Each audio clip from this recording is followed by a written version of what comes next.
Assalamualaikum everyone and welcome to my YouTube channel. This is me Mlaika and today our topic of discussion is Joseph Andrews is a comic epic poem in prose. It is true that we can term Joseph Andrews as a comic epic poem in prose because it has almost all the qualities that are important for labeling it as a comic epic poem in prose.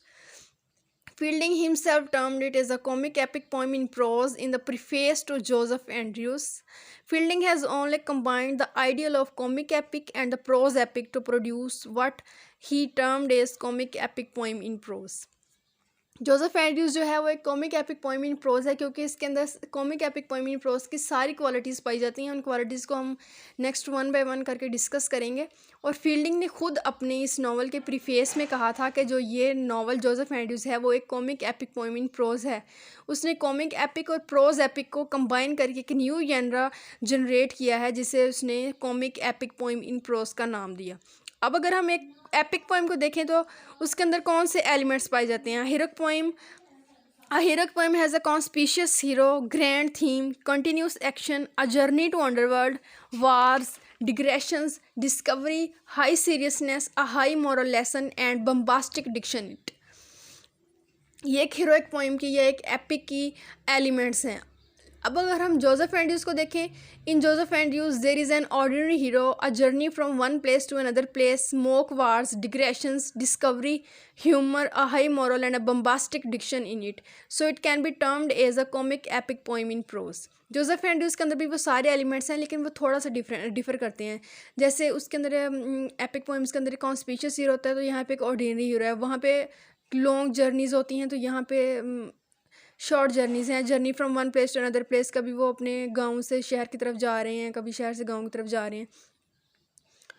और wars जो हैं, यहाँ पे जो wars हैं वो mock wars हैं। For example जो आगे पार्सन्स हैं उनके दरमियान लड़ाई होती है। डिस्कवरी है, इसके अंदर डिग्रेशंस भी हैं, ह्यूमर है, हाई मोरल लेसन है, बम्बास्टिक डिक्शन है। ये सारी क्वालिटीज़ पाई जाती हैं तो हम इसे एक comic epic poem in pros कह सकते हैं। The first one is ordinary hero.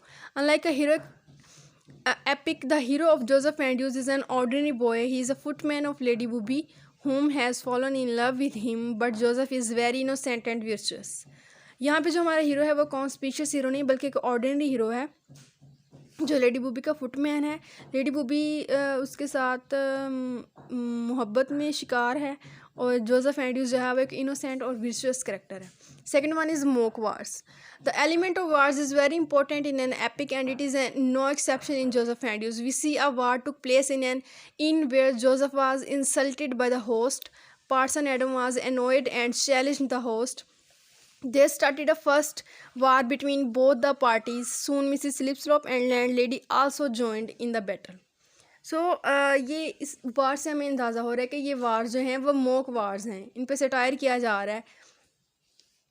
Next one is formula of discovery. The formula of discovery described by Aristotle, an essential element of an epic has also been use by Fielding. Aristotle ने जो एक epic के elements दिए थे, parts दिए थे, उसमें उसने कहा था कि जो फार्मूला ऑफ डिस्कवरी है वो एक इम्पॉर्टेंट एलिमेंट है किसी एपिक का। तो ये हमें जोसेफ एंड्रयूज़ में भी दिखाई देता है। In the end of the novel we see that Joseph is recognising to be mister Wilson's child and Fanny as the sister of virtuous Pamela. At the end हमें पता चलता है कि जो जोसेफ है वो मिस्टर विल्सन का बेटा है और जो पैमिला है वो जोसेफ की सिस्टर नहीं है बल्कि वो फैनी की सिस्टर है। तो ये एंड पे डिस्कवरी होती है। सो इसमें डिस्कवरी का एलिमेंट भी पाया जाता है। Next one is use of digressions. Another epic convention in the use of digression. There are two major digressions in the novel. There are stories of mister Wilson's and Leonora. हमें novel में यूँ महसूस होता है कि जो mister Wilson और लियोनारा की स्टोरीज हैं या डिग्रेशंस हैं इनका नावल के प्लॉट के साथ कोई ताल्लुक़ नहीं है, लेकिन इनका डीपली नावल के प्लॉट के साथ ताल्लुक़ होता है। Next one element is high seriousness. High seriousness is an important element in epic, but in Joseph Andrews there is a great deal of comedy and humour because it is a comic epic novel. जो high seriousness होती है वो epic poems में होती है, लेकिन यहाँ पे हमें ग्रेट डील ऑफ कॉमेडी और ह्यूमर नज़र आता है क्योंकि ये कॉमिक एपिक है। ये एपिक से पहले कॉमिक का वर्ड यूज़ हो रहा है। So it shows that it is a comic epic. We have hypocritical characters in parson Trulliber, parson Barnabas, passengers in stage coach Mr. Two Wows, Mrs. Lipslop, Surgeon, Liar are examples of hypocrisy and vanity and provide a great deal of humor and amusement under a serious purpose. इसके अंदर जितने भी characters हैं, Parsons use यहाँ पे आ रहे हैं, surgeon है, मिसिस लिपस्लॉप है, मिसिस टू वाउस, पैसेंजर्स हैं स्टेज कोच के अंदर, ये सब जो हैं वो हाई सीरियसनेस नहीं बल्कि under a high serious purpose वो यहाँ पे अम्यूज़मेंट कर रहे हैं और कॉमेडी ये हम यहाँ पे शो हो रही है क्योंकि ये एक comic epic poem in prose है और हमने यही प्रूव करना है। Next one element is moral lesson. Every epic has a moral lesson in it and this is no exception with the comic epic. Fielding wanted to tear the veil of vanity and hypocrisy.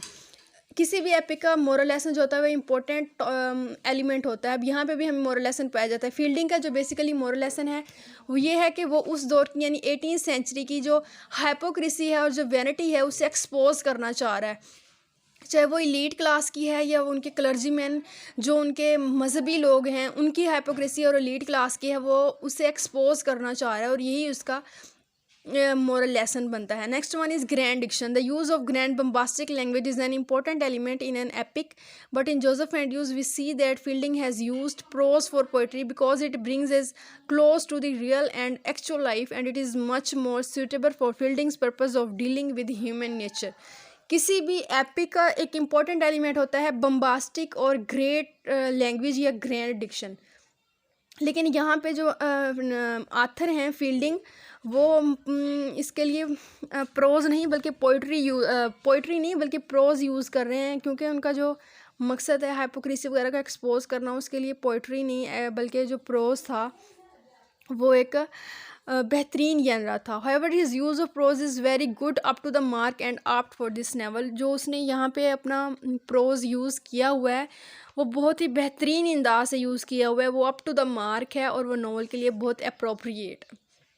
अब इन सब elements को मद्देनज़र रखते हुए हम अभी इसका conclusion draw करेंगे। So we can conclude that the theory of the comic epic poem in prose is described by Fielding in the preface of Joseph Andrews manifest itself in the novel. इन सारी qualities को पढ़ के हम ये prove कर सकते हैं या हम इस रिज़ल्ट पे पहुंच सकते हैं कि जो हेनरी फील्डिंग ने अपने प्रीफेस में कहा था कि मेरा ये जो नावल है वो comic epic poem in prose है, तो उसका ये जो नावल है ये उसका सबूत है, उसकी स्टेटमेंट का ये सबूत है।